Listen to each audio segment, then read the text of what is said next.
NBA social media is a very unfair place, especially NBA Twitter. It gives people who don't necessarily know the game of basketball a platform to spew whatever ideas pop into their head. Lots of superfluous rules are set for how players are supposed to act. It's not good enough to be a good basketball player anymore. You need to be a hooper or have aura or play in an ethical way. If you celebrate while you're losing, you need to check the scoreboard and humble yourself. If you celebrate while you're winning, you're a front runner. And possibly nobody is better at breaking these unwritten Twitter rules than Tyrese Haliburton. But how does he break these rules, and why does he? First, we need to talk about who exactly Tyrese Haliburton upsets to get in these situations. Really, it started this season. The Pacers made a deep run in the in-season tournament. They went all the way to the in-season tournament championship, beating teams like the Celtics and the Bucks.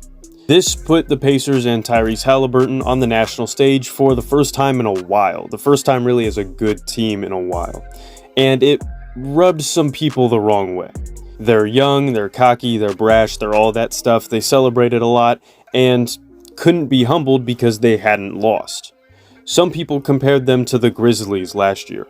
Tyrese skipping down the court and outperforming some of the NBA's biggest stars upset a lot of people. Then you had the playoffs, where the Pacers went up against the Bucks, Knicks, and Celtics. Three teams that have a large social media presence. And the Pacers already had some bad blood with these teams and their fans. So the playoffs just amplified that and made it worse. Every series was an absolute dogfight, and the Pacers kept on winning with Tyrese as their best player despite him taking a step back statistically. He averaged less than 20 points and 10 assists on worse efficiency. But the Pacers won all the same, and Tyrese taunted and talked all the same. In the minds of many people, the Pacers weren't supposed to be where they were. They upset some big fan bases and a lot of the media. I mean, the Pacers hadn't won a playoff series since 2014 coming into these last playoffs. The Pacers and Tyrese Haliburton crashed the party. A lot of fan bases got a rude awakening. We as Pacers fans have seen this play out before, not in our favor.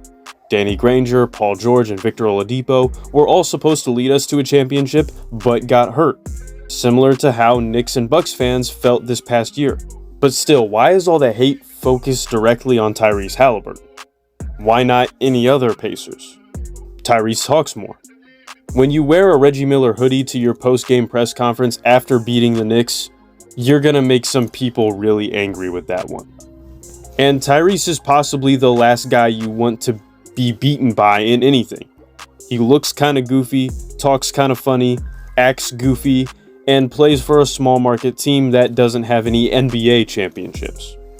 He also doesn't put up triple doubles or crazy scoring numbers. He's a pass-first guy, sometimes to a fault, and makes winning plays that don't necessarily show up in the box score. He is possibly the living antithesis of what NBA social media is all about. He doesn't sell out for big markets and he doesn't ring chase. He isn't some freak athlete like Anthony Edwards or some super big intimidating guy like Joel Embiid or Giannis. But the thing that a lot of these people don't realize is Tyrese has always been like that, even before he played for the Pacers. But every year up until now, he did it while playing for losing teams, so it didn't bother anybody. Fans never had to see him in the playoffs and never had their season ended by him. But it became a problem once Tyrese started winning and getting national attention. I would be upset if he beat me too, especially if I was a Knicks fan.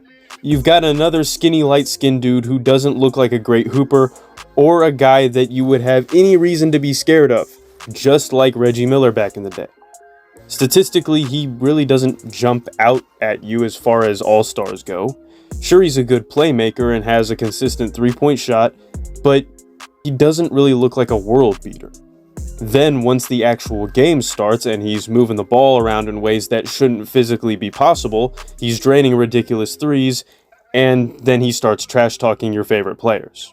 If he played for a big market team, he might be marketed better or talked about in a different way. But that shouldn't be something that upsets us as Pacers fans. We should look at it this way. The way we were upset when we lost in the playoffs is exactly how we made those other fan bases feel. For once, we were on the winning side of things. Tyrese is this generation's Reggie, and I'm excited to see what fan bases we upset this year. Let them make jokes about us. Let them insult our all-star. Let them make fun of our state, and let them make fun of our franchise. But don't let it affect the pride we have in our all-star, our state, and our franchise. This is our team. Tyrese is our star.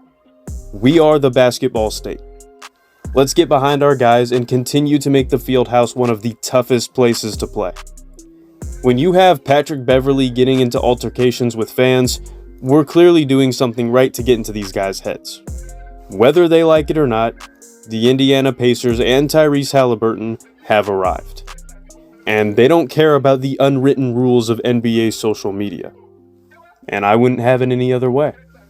So they can continue to hate on him with Team USA and say that Jaylen Brown or Jalen Brunson should have taken his spot, even though that doesn't really make sense for the team fit because you've got a bunch of generational scorers with Tyrese Haliburton, who is a generational playmaker. He's going to set them up. He's going to make good passes. I mean, he led the team in assists in their first game against Team Canada. But whatever, Tyrese is just going to keep on going out there and making plays. And that's all there is to it. I'm Limitless Polls. I'll see you guys next time. What you get the mix right, nigga, put it in the blender. Hell yeah, I'm Wingstop. Jump on the chicken tender. It's like the beef with energy and water like Kimber. Hey, turning, looking like dinner. It's like I got the bag, boy or girl. You can pick